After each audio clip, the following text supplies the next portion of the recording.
Hi guys, welcome back to my channel. This is Life in New York City, Living Well on a Budget, and this is Minimalism Monday.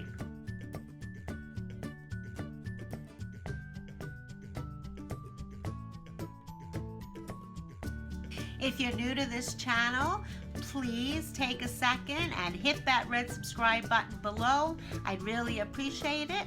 And also click on that little bell that you see. That way you will be notified every time I upload a video. I'd really appreciate that. So please go do it now before you forget. And let's get into the video. This is week 3 in the series.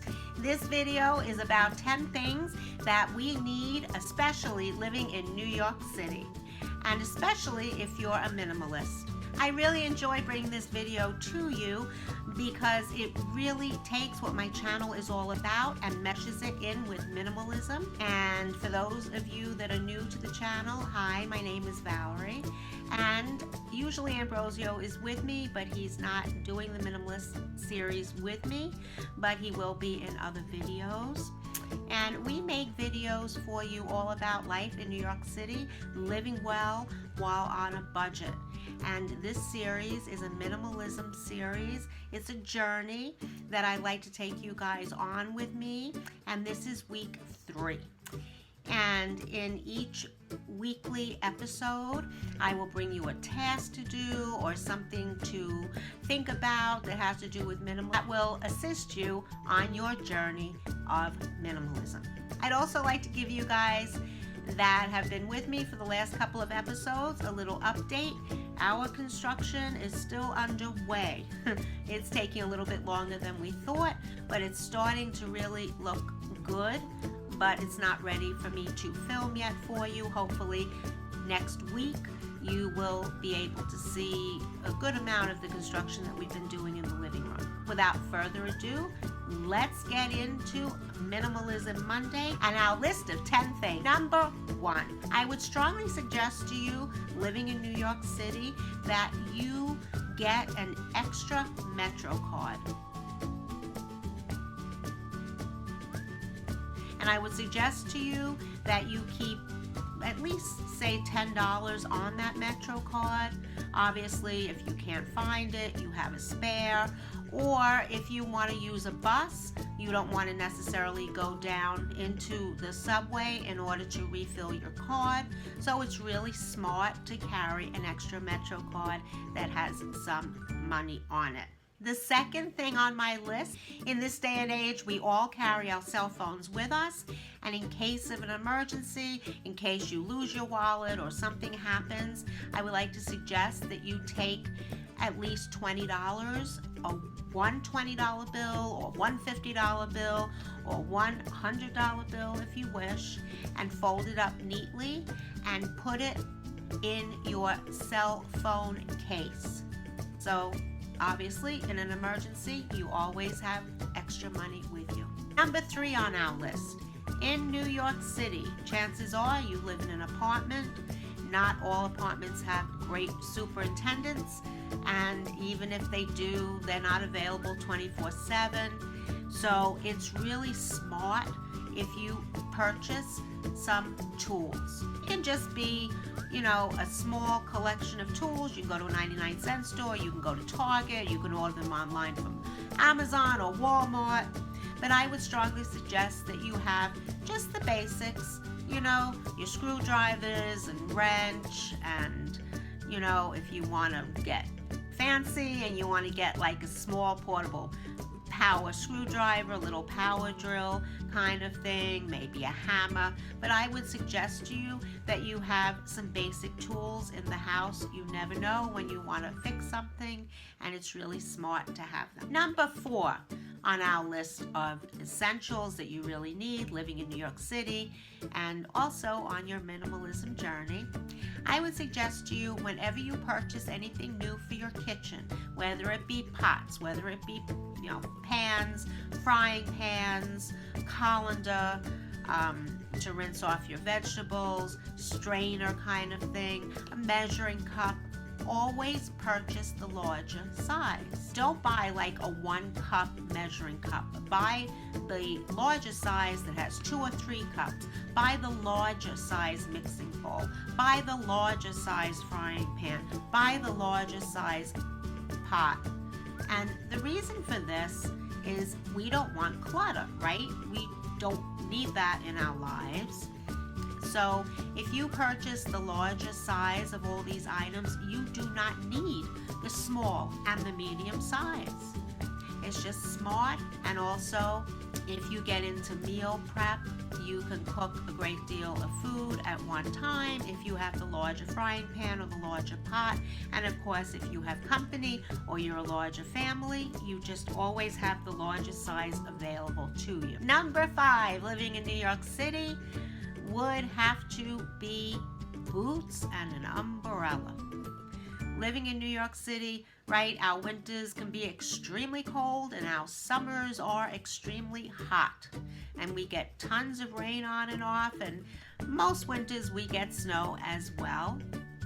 So it's really smart if you have boots and an umbrella.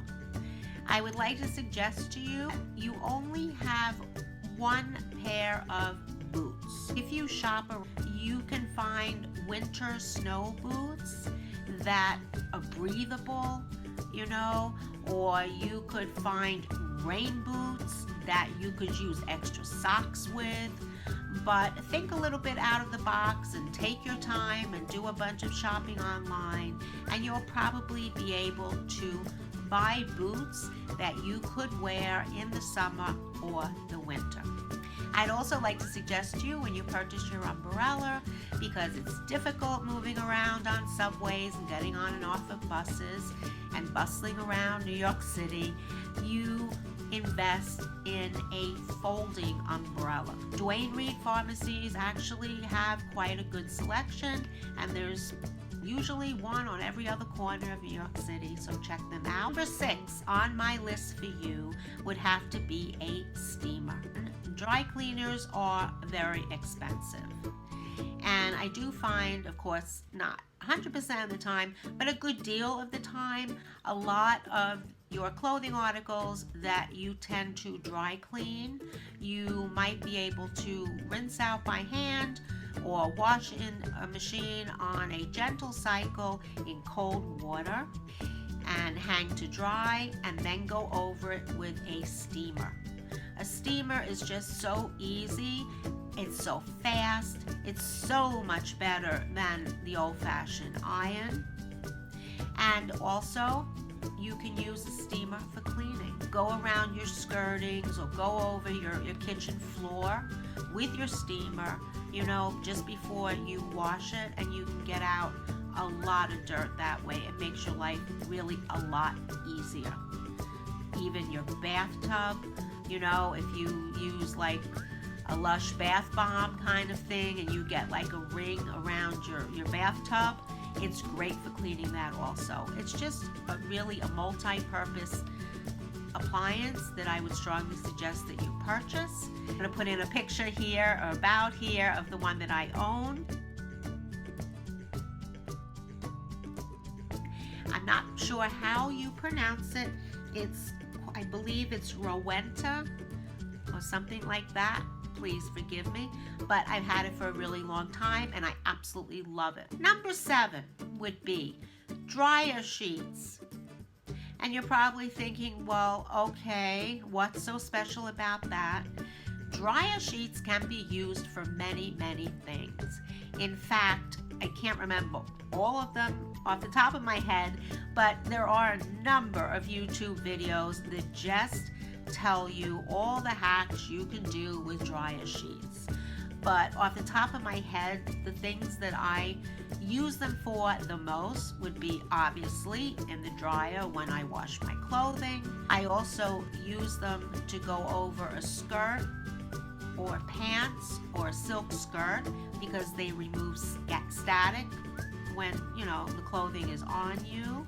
I also put them in my drawers with my clothing, especially my underwear drawer, especially my lingerie drawer. You know, it just leaves a lovely scent, and I tend to purchase lavender. So it's really, really nice. I buy them incredibly cheap online from Walmart, and I will insert that picture somewhere here. Another use for dryer sheets that is amazing. I don't know, to be honest with you guys, if this is a New York City thing or what the deal is, but many times when I purchase plants, especially at Christmas time, if I purchase poinsettias, but I've had the same problem with many other plants, and it's not the store that I'm buying them from, it's every store I've ever purchased from. I've always ended up with a plant or two that has, I don't remember the name for them, but they are like the smallest, little, tiniest, like fruit flies that you could possibly see, but there are tons of them. And they breed really, really fast. They end up killing the plant, and, you know, they get in your house and they basically make you crazy, right? Because they're so small you can barely see them, and they kind of like tickle your face. I mean, it's awful if you get near the plant. So actually, one of the porters in my building told me about this hack, and I'm going to pass it on to you because it absolutely works.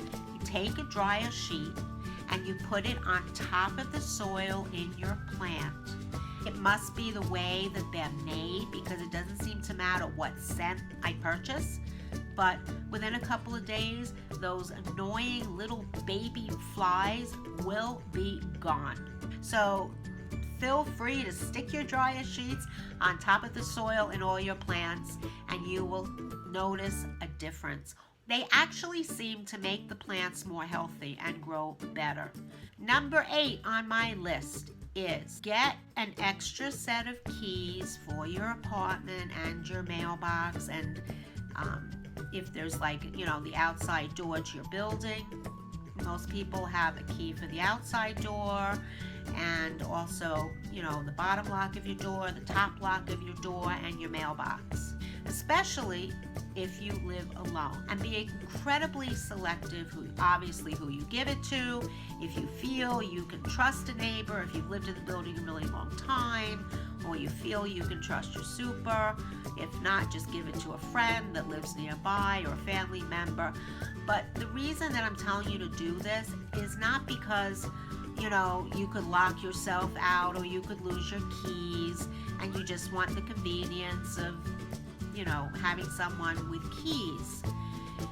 In New York City, I don't know about other states, but it is incredibly expensive if you lock yourself out and you don't have a spare set of keys to have a locksmith come to your home. You know, you have to show them ID, prove that it's your home, and then they basically break in and sell you a new lock. New locks are not that expensive. You don't even need a lot of times you don't need a new lock. They can just change the cylinder of the lock.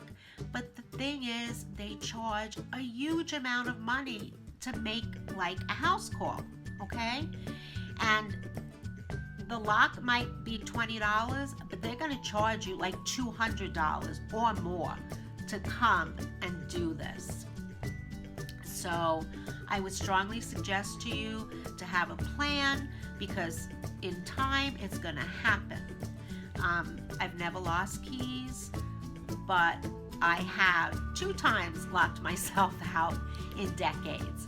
The first time I rented a car, and you know, I wasn't used to, like, I was used to holding my apartment keys in my hand, but I had the car keys in my hand, and I left the apartment, you know, the apartment keys on the table inside.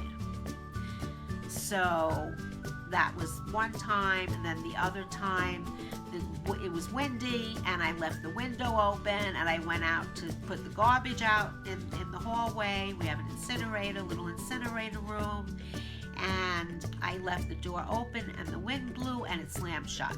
And that was the second time. So basically, the chances are it's just a matter of time before something like this happens to you.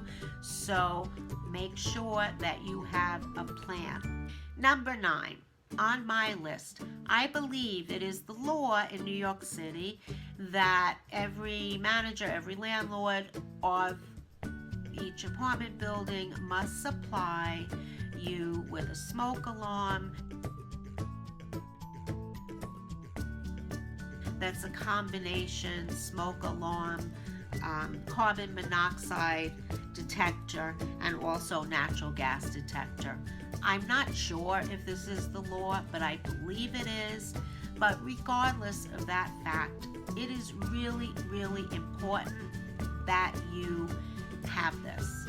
Obviously, you know, in case of fire, you want the alarm to go off, especially if you're sleeping. But as most of us know, carbon monoxide, you know, is a killer, and it has no odor. So it's very smart. They're not expensive, which I would not recommend if you just purchase the smoke alarm. It's like, I think it's less than $15, and the combination of the 3, I think it's around $30. You know, just buy it in any hardware store or purchase it online, Amazon or Walmart. But I would strongly suggest to you, you can ask I would say call 311 and find out if it is law or not. If it is the law, then you can ask your super or manager to provide one to you for free.